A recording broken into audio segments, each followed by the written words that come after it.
This next gentleman, he's been an industry leader.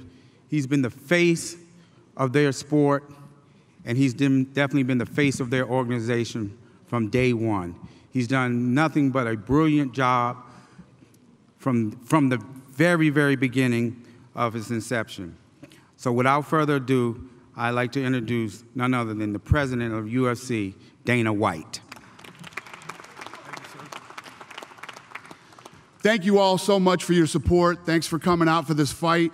We really appreciate it. Thank you.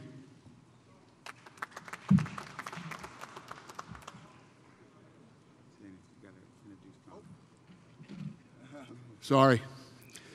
Ladies and gentlemen, the 155-pound champion of the UFC, the notorious Conor McGregor.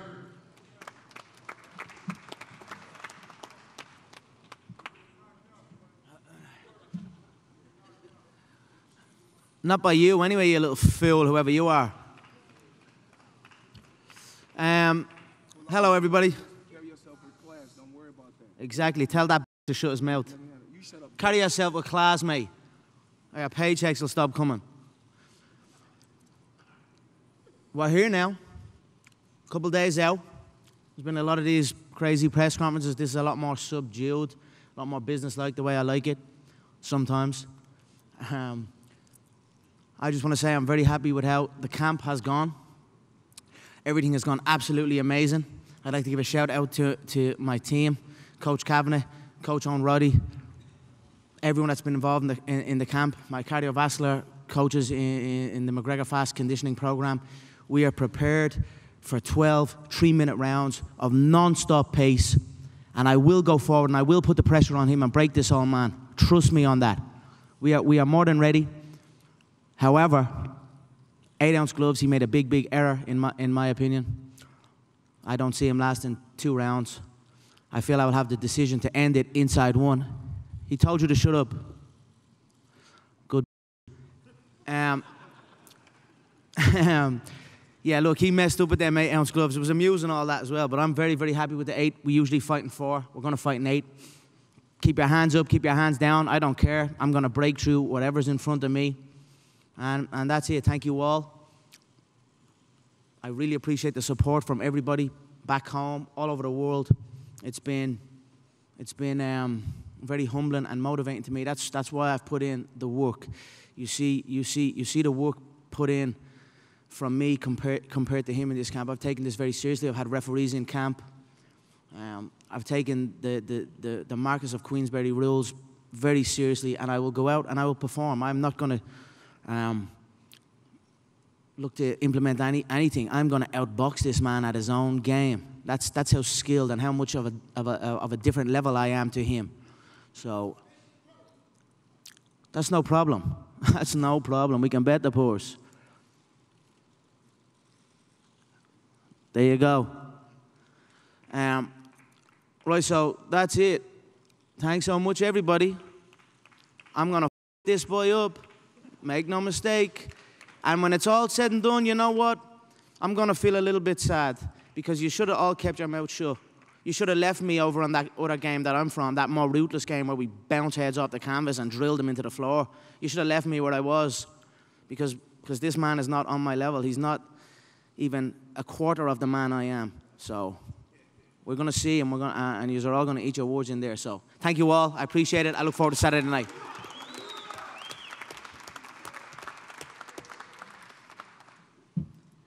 No introduction. Without further ado, the 12-time world champion in 5 different weight classes, none other than Floyd Money Mayweather.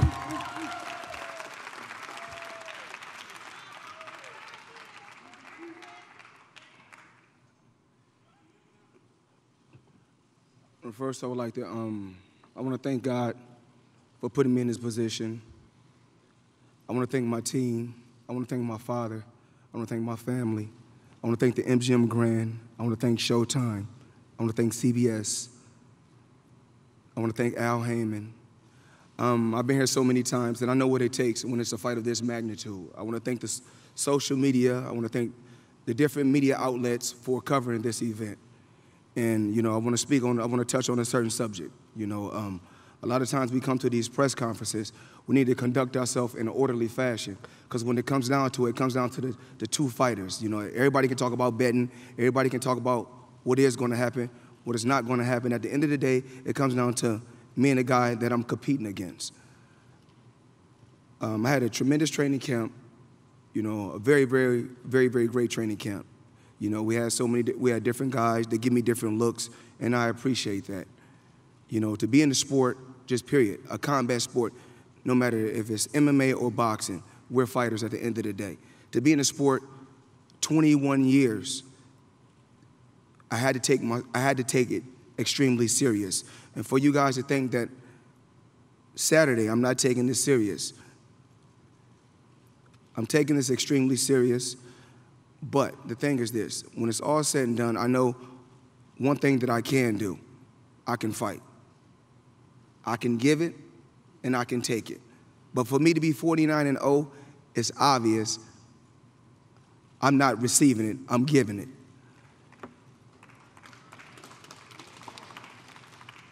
The best hotel in the world is the MGM Grand. I take my hat off to Richard and your staff. You know, for 21 years, you guys have treated me with the utmost respect and gave me 5-star treatment. So I want to say thank you. What else? Dana White, you've done a tremendous job. I've been knowing you 21 years. And when I say Bullenbeiser, no one knows what that is but me and you. You know, 21 years. Conor McGregor had a hell of a career, still got a hell of a career. He's a hell of a fighter, a hell of a fighter. He's a stand-up guy. He's a tough competitor. It's not going to be an easy fight. It's going to be blood, sweat, and tears Saturday. That's what we're here to get the fans, and that's what we want to get the people all around the world. Mauricio Suleiman, I want to say thank you so much to the WBC. When I was a kid, it was always one of my goals was to be the world champion, the WBC world champion, and I want to say thank you. To the Nevada Boxing Commission, the best boxing commission in the world, I want to say thank you for always giving every fighter, whether it's an MMA fighter or a boxer, a fair chance. There's no commission like the Nevada Boxing Commission. And to the media all around the world that's covering this event, thank you. I appreciate it, as well as Conor McGregor and his team. I'm pretty sure he had a tremendous training camp. Now it comes down to the two competitors. It comes down to me and Conor McGregor going out there, displaying our skills, and giving the fans what they want to see. And that's what it's really about. The best fighting the best. He's the best at what he do. I'm the best at what I do. But when it's all said and done, Conor McGregor is like myself. In the octagon, he's undefeated standing up. He can do a lot of this, I can do a lot of this, but it comes down to the skills. And it comes down to us fighting and competing and giving you guys what you want to see. I've been here plenty of times. Guys say, oh, I'm going to go to the body on Mayweather. I'm going to hit him with the right hand. I'm going to hit him with the left hook. After 21 years, I've been hit with everything, and I'm still right here.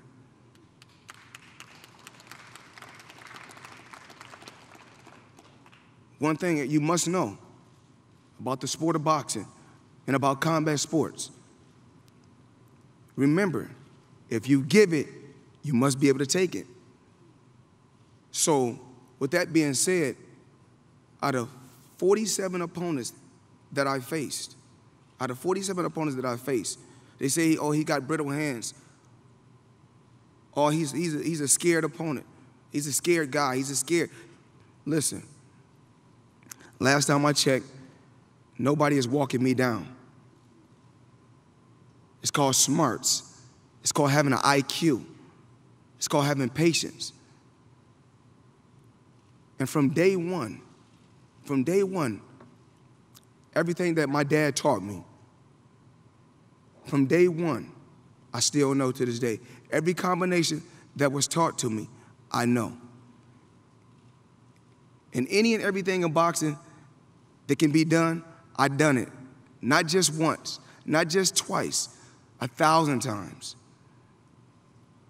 I was born a fighter, I would die a fighter. August 26th, he's going to bring his best. And it's not going to be easy, Conor. It's not going to be easy. Remember, Pacquiao got bombs. Canelo got bombs. Shane Mosley had bombs.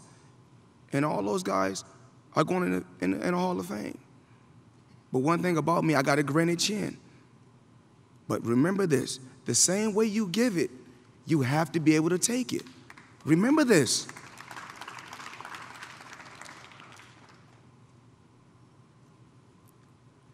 I just really want to thank you guys, everybody that's in this room, for covering this event.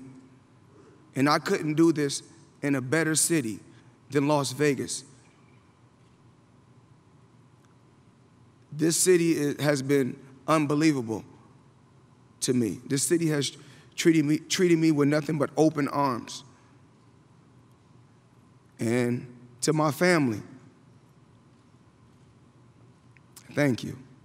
I love you all.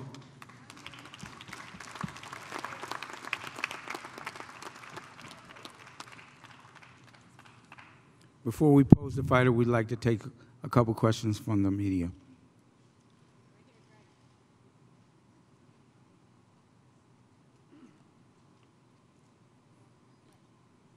Floyd, after 21 years in the fight game, this is a farewell fight in a lot of ways for you. What does this fight mean to your legacy, and how do you want to go out as a fighter? I mean, I just, competing against the best. That's what it's about. Taking chances. What better city than Las Vegas than take a chance? The city is built on gambling. I'm taking the gamble, but it's worth it. Conor, Floyd says he could make the biggest bet of his life on himself for this fight. Are you going to bet on this fight for yourself? Sorry, say that again? Speak up. Floyd says he may make the biggest bet he's ever made on himself for this fight. Are you going to bet on yourself in this fight, and how much? I'm not. Maybe. I don't know. I mean, I certainly know I'm going to win. I certainly know that. I think he has a big-time gambling problem from seeing him. He gambles on half times and things like that. He shows what his wins are, never shows what the losses are. Maybe that's why he's in this position he is in, and he had to take this fight. So, look, I'm focused on the fight, not gambling. Thank you.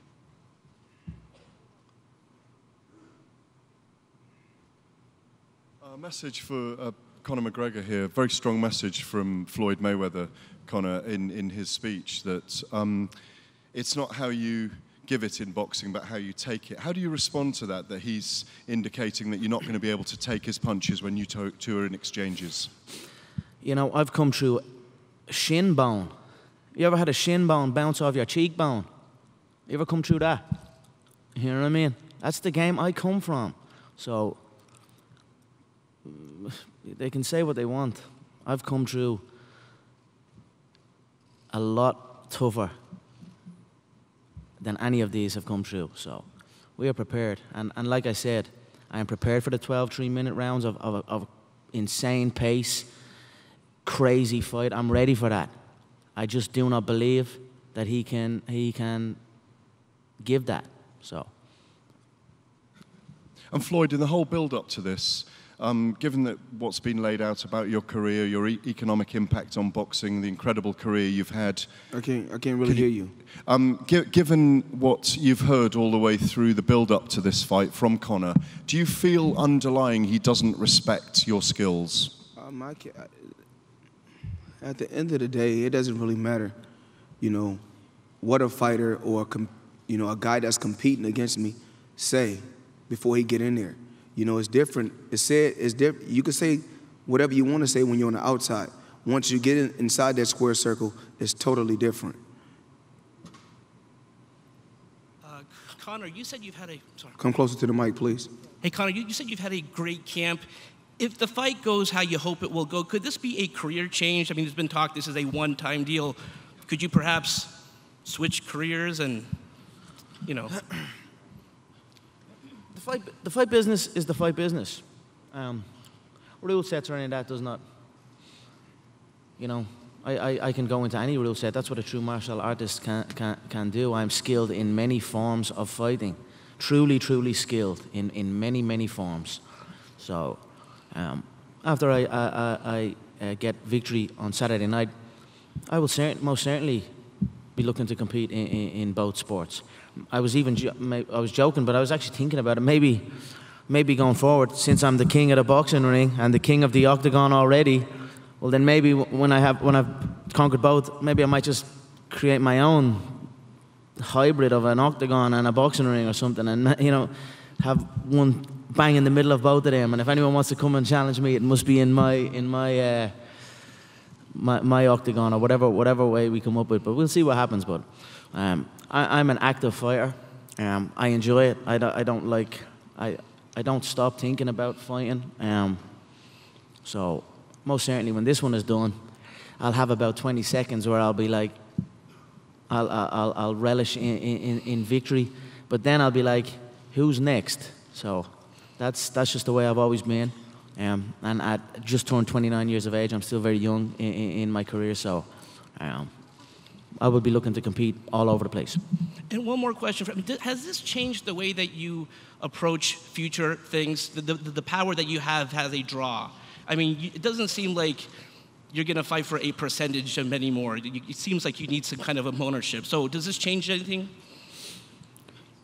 It's all about levels. You go from one level to the next level to the next level. So I've been continually climbing up the ranks, from fighting on the prelims to on the main card to in the main event to world titles to multiple world titles to co-promoting. So we are climbing levels, and we have a great partnership with the people I'm involved with, and let's see where it goes. But the sky is most certainly the limit.